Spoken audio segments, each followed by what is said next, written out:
See what's going on in this ongoing Diddy trial that's been going on feel like forever. Let's see what's going on.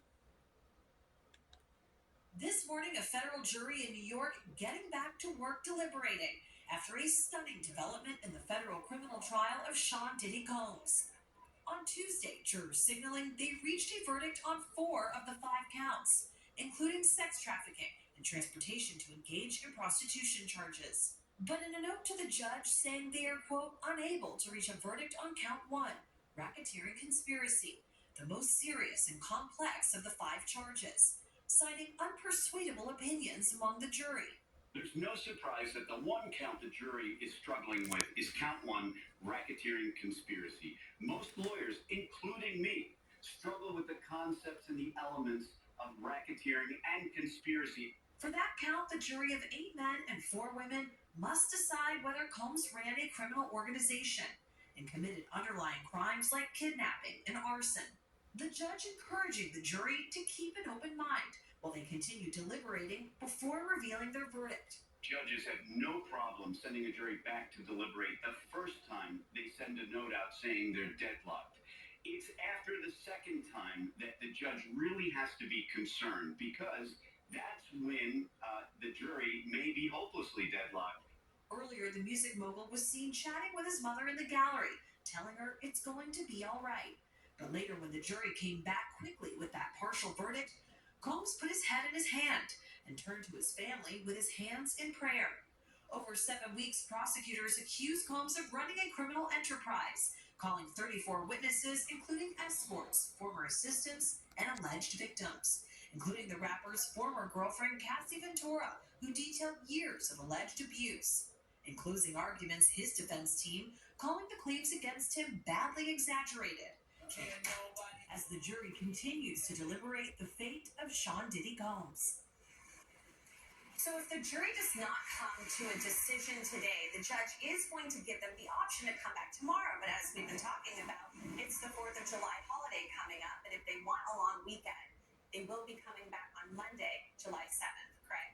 Chloe Molas, outside the courthouse for us there. Chloe, thank you. All right, let's get more insight now on the case and the deliberations. We want to welcome in trial attorney and legal analyst, Misty Maris. Nice to see you. Great to talk with you this morning. Okay, so they're deadlocked on the top charge. They say they're, quote, unpersuadable, but yet they were able to reach a verdict on the other four. What do you glean from that? Yes, Laura, so unpersuadable, that was a word that meant a lot to me because that means the work was being done back there in that jury room. It was also unpersuadable jurors. Does that mean it's not one holdout? Perhaps it's a group. We don't know that breakdown. But the question is, they have to come to a unanimous decision on what's called the predicate crimes for RICO. That can be difficult. But is there a threshold issue?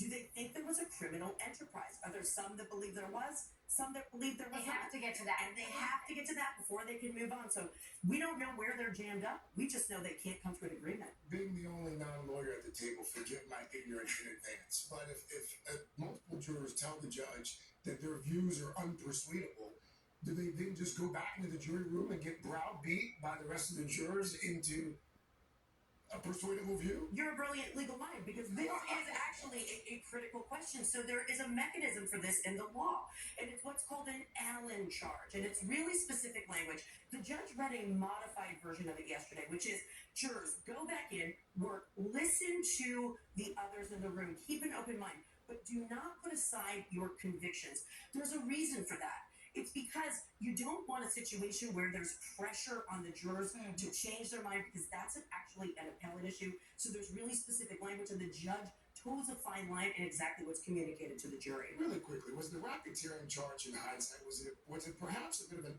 overreach? So many of us that have been following this case thought, man, we don't really know what this enterprise is. You think of it as the mafia, large-scale operations of money laundering. None of that existed here. It was a bit more abstract. It was for Combs' own desires and pleasures. So I understand why there could be a question mark, but from a strategic standpoint, as prosecutors, you bring the RICO charge, you get all sorts of evidence in front of the jury that you usually would not. Dating back 20 years, it would usually be excluded by statute of limitations, but RICO opens up that door. All right, Misty, you're going to be following it with us all day. Yes, all Appreciate day. you coming in. Thanks, Misty. Hey, thanks for watching. Don't forget you. I can't lie. I'll be glad when this case is over because I feel like this case been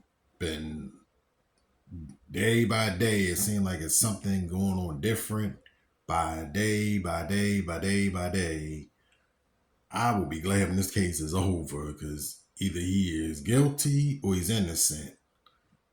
I mean, as to me, it's all in God's hands. What's going to happen in this situation? That's how I feel like. See what's going on in other stuff. Let's see if there's any other news. Let's see. Let's check.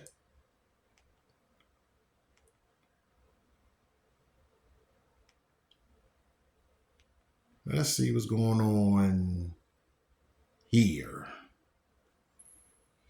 The Cockeysville Library is one of 16 sites around Baltimore County giving out free meals to kids this summer. They were able to expand the program this year, but some worry that the bill making its way through Congress would limit or end programs like this. Oh, it helps me because I don't have to prep. Less prep means more time with them, more time for fun. Sarah Simpson is one of the moms taking advantage of free meals for kids this summer. Last year, Baltimore County served 6,500 meals, and they're on track to surpass that this summer. Officials announced at a press event Tuesday, the first day of the 2025 program. It especially can support those students who, during the school year, are getting free meals, but then during the summer, they don't have access to that. So the summer meals program kind of fills the gap. But the so-called Big Beautiful Bill making its way through Congress includes big cuts to food assistance program funding, like the Supplemental Nutrition Assistance Program, or SNAP. We will see millions of Americans, again, those 20,000 families in Maryland's 2nd District, lose that support, struggle even more to put food on the table.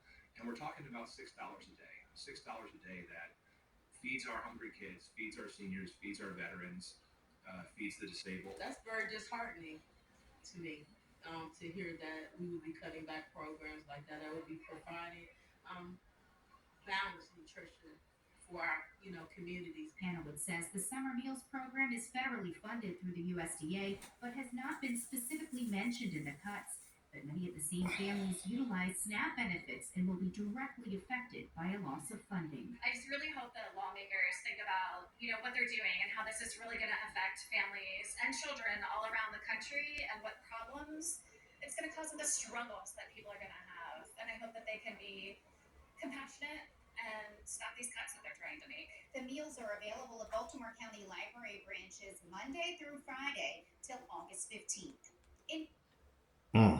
God, I hope they don't cut them because a lot of people need that, from adults to kids. Them programs are very important. They assist people in doing what they got to do. Let's see some other stuff going on. I pray to God that they don't do that because, like I said, that'll hinder a lot of people. Let's see. What's going on here? Oh,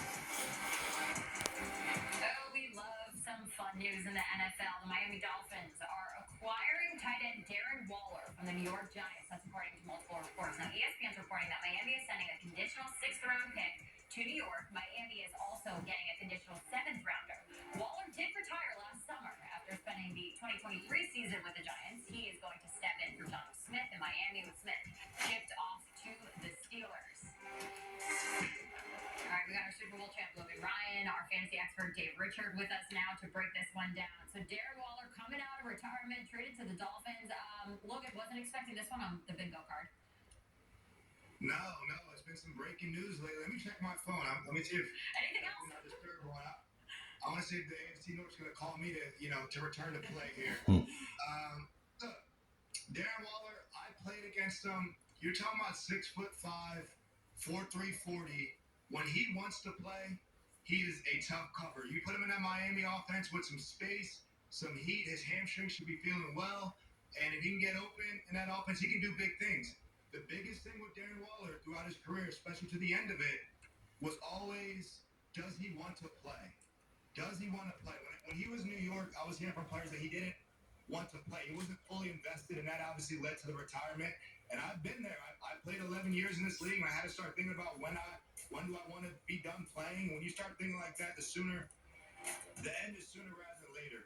At his best in 2019, 2020, you see how he was cooking in that 1 year, 2 year span there with over 2,000 yards. And in the last couple of years, obviously the production dipped. It's not a talent issue with Darren Waller. Never has been. It's a 1-2 issue. I know he had the rap career. I know he had a lot of stuff going on. But if they get a healthy, invested Darren Waller, he can do big numbers in the Miami offense this year. It really is a fascinating twist. It happens, guys retire, they do some other stuff, they come back, they say they miss it, they want to play, they still have that athleticism in their body to go out there and find success. Fantasy value, though, for him. What do you think? I wouldn't count on Darren Waller being a big-time fantasy asset. I hate to say it because once upon a time, I loved this guy. He was a great talent. He did great with the Raiders. He's even reuniting with Dolphins offensive coordinator Frank Smith. Smith was with them in Oakland. This is how far back it goes. The Raiders were in Oakland when Waller had his breakout year, but he's 33 years old, didn't play last year. Logan said he runs a 4.340. I don't know if the decimals should be before or after the 3 in that, based on what I saw from him when he played for the Giants in 2023. I don't know what's left here. If we're talking about a part-time rotational piece in the Dolphins offense where he might play 20, 25 snaps per game, okay, cool. He can probably do that. He can help the Dolphins in that regard. But that's not going to help people in fantasy football. We're looking for tight ends who can finish first or second on their team in targets every single week.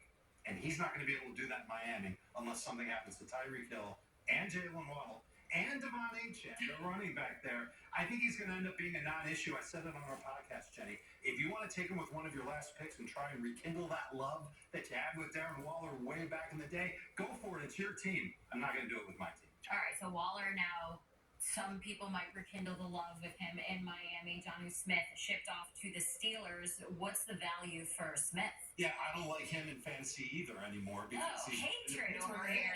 Hatred's a strong word. Listen, fantasy is a game of statistics. I'm worried about the statistics that these guys are going to have. But I'd rather have Jonnu. Like, if you're telling me I've got to take one of the two between Jonnu and Darren Waller, who hasn't played football and we have no idea what he's like, it's going to be an easy call to take Jonnu Smith. And he might be the number 2 target getter in Pittsburgh this year. It just makes sense. DK Metcalf's there. But this is a team in Pittsburgh, and this is a play caller in Arthur Smith. Jenny, Jonnu Smith knows this better than anybody because he's worked with Arthur Smith before. He wants to run the football. He wants to stay close to 50-50 when it comes to the pass-run ratio. And if Aaron Rodgers is actually going to get reeled in on throwing the football, which I think he will a little bit, it means fewer target opportunities for Jonnu Smith. And the only reason why Jonnu did what he did last year was because the Dolphins threw the ball a lot, and Jonnu Smith had 2/3 of his targets inside of 5-yard lines from the 5-yard line from the line of scrimmage. And he caught a bunch of touchdowns. He was good in the red zone. I don't think he's going to be nearly as productive. Neither of these guys are top 12 tight ends. I would not be surprised if people went into their drafts and saw neither of these tight ends picked in August. Dang, maybe last pick, maybe not picked at all. Dave Richard, thanks for this update. Logan Ryan, we got more coming from you, but we have plenty more on fantasy football today. It's never too early. I hope it works out for Miami. I mean, that's coming out of retirement. That's deep. I mean, will that work out for Miami? Who knows? I mean, who knows if that's